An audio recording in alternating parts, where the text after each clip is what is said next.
Hello दोस्तों, बॉलीवुड आपके लिए में आपका स्वागत है। बॉलीवुड आपके लिए एक नया चैनल है और इस चैनल के जरिए हम आप तक बहुत सारे किस्से लेके आएंगे। आज जिस किस्से की बारे में हम बात करने जा रहे हैं उसके बारे में पूरे जीवन काल में एक ना एक बार आपने जरूर सुना हो। कहानी शुरू करने से पहले इस चैनल को लाइक शेयर सब्सक्राइब करना मत भूलिएगा। आज हम एक ऐसी अभिनेत्री के बारे में बात करेंगे जिन्होंने ना केवल अपनी खूबसूरती से माया नगरी में तहलका मचाया बल्कि बहुत सारी कंट्रोवर्सीज भी खड़ी गई। आज हम बात करने जा रहे हैं ममता कुलकर्णी। पहले आपको ये बता दें कि ये हिंदुस्तान की वो पहली अदाकारा हैं जिन्होंने बोल्ड टॉपलेस शूट किया था द स्टारडस्ट मैगजीन के लिए।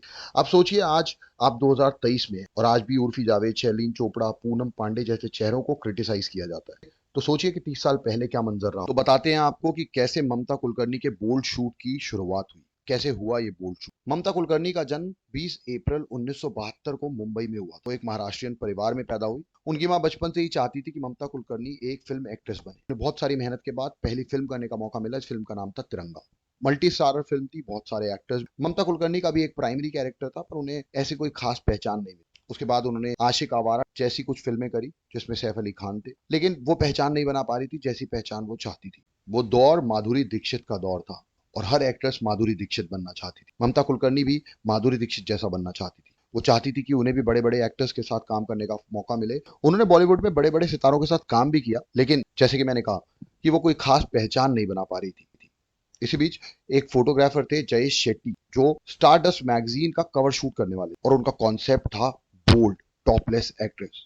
और उनकी पहली पसंद थी माधुरी दीक्षित। उन्होंने सोचा था कि माधुरी दीक्षित को बोल्ड टॉपलेस वो शूट कराएंगे और सारे में तहलका मचा देंगे। हालांकि वो माधुरी दीक्षित से मिले, माधुरी दीक्षित को अपना कॉन्सेप्ट बताया। ये सुनते ही माधुरी दीक्षित सन्न रह गई और उन्हें धक्के मारकर अपने घर से निकाल दिया। उसके बाद वो जाके मिलते हैं जूही चावला, क्योंकि उस दौर में जूही चावला का भी बहुत नाम था।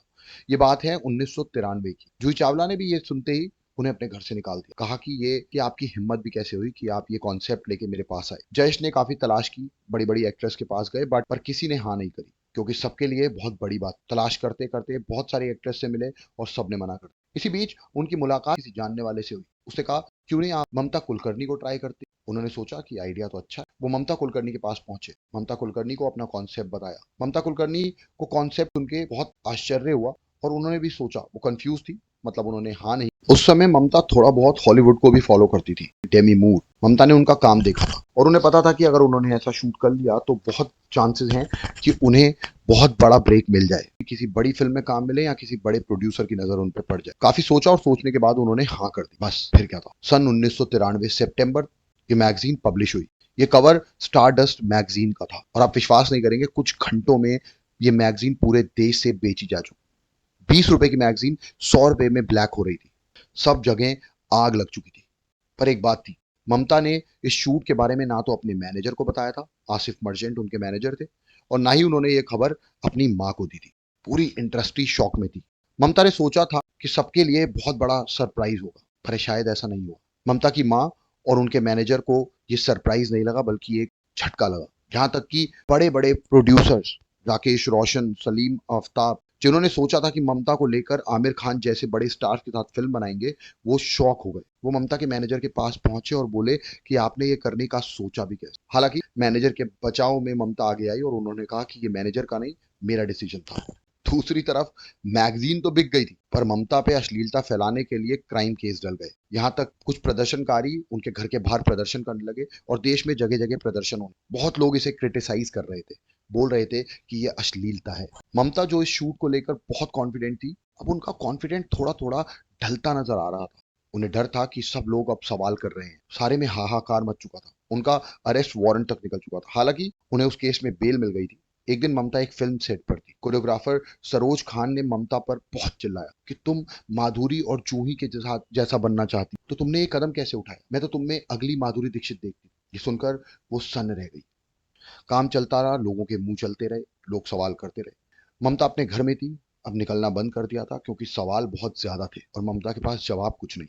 इसी बीच ममता जब अपने घर पर थी तो उनके फोन की घंटी बजी। उन्होंने डर डर कर फोन उठाया और फोन माधुरी दीक्षित के मैनेजर का था। उन्होंने ममता कुलकर्णी को माधुरी दीक्षित के फिल्म प्रीमियर में इनवाइट किया। अब एक मन तो ममता का था कि वो जाएं और दूसरा था कि ना जाएं। इस कंफ्यूजन में ममता ने डिसाइड किया कि कब तक घर पे ऐसे बैठी रहूं, मुझे जाना चाहिए। ममता घर से निकली, प्रीमियर पर पहुंची, छुपते छुपाते पीछे जाकर ऑडिटोरियम में बैठ गई। कार्यक्रम चलता रहा। उन्होंने प्रीमियर देखा और जब निकलने की बारी थी तब तक माधुरी दीक्षित के मैनेजर ने स्टेज पर जाके उनका नाम अनाउंस कर दिया और छुपते छुपाते वो सबके सामने आई। जब सबके सामने आकर उन्होंने डर कर पब्लिक को फेस किया। उन्हें लगा था कि लोग उन पर पत्थर और टमाटर की बरसात करेंगे, पर ऐसा नहीं हुआ। लोगों ने उन पर गुलाब की बरसात कर दी। लोग फूल फेंकने लगे और I love you Mamata, I love you Mamata कहकर चिल्लाने लगे। कि देखकर ममता शॉक हो गई। ममता की आंखों से आंसू आने लगे क्योंकि उन्होंने ऐसा सोचा नहीं था कि पब्लिक का ऐसा रिएक्शन मिलेगा। ये देख ममता खुश हो गई और आने वाले इंटरव्यूज में और आने वाले पब्लिक अपीयरेंस में ममता का अलग ही बोल्ड और सेक्सी अंदाज नजर आया। और पब्लिक का ये रिएक्शन देख के ममता को पता चल चुका था कि जो डिसीजन उन्होंने लिया था वो डिसीजन बिल्कुल ठीक था। इसके बाद ममता के पास प्रोड्यूसर्स और बड़े बड़े डायरेक्टर्स की लाइन लग गई और उसके बाद ममता ने बड़ी से बड़ी फिल्में की बड़े से बड़े स्टार्स के साथ। तो ये थी ममता कुलकर्णी की कहानी।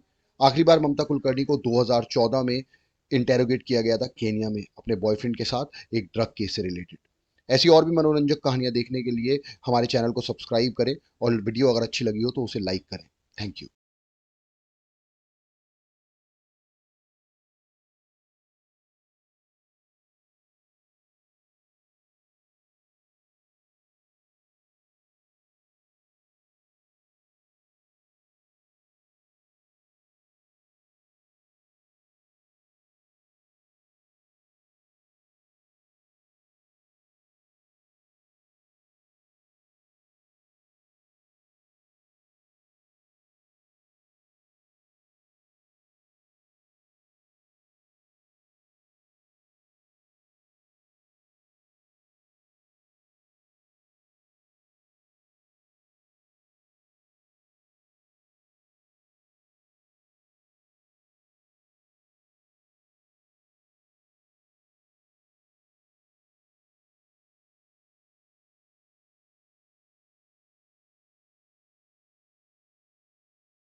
मैं फिर से कहूंगा, आप खुद सोचिए, 1993, आज से 30 साल पहले ये बोल्ड शूट कितना डिफिकल्ट होगा।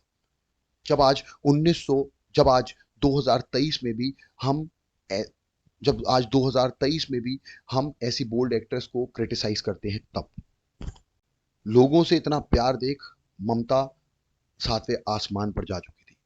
इसके बाद ममता अपने डिसीजन को लेकर और भी ज्यादा कॉन्फिडेंट हो गई और ये उनका कॉन्फिडेंट उनके बहुत सारे इंटरव्यूज में नजर आने लगा।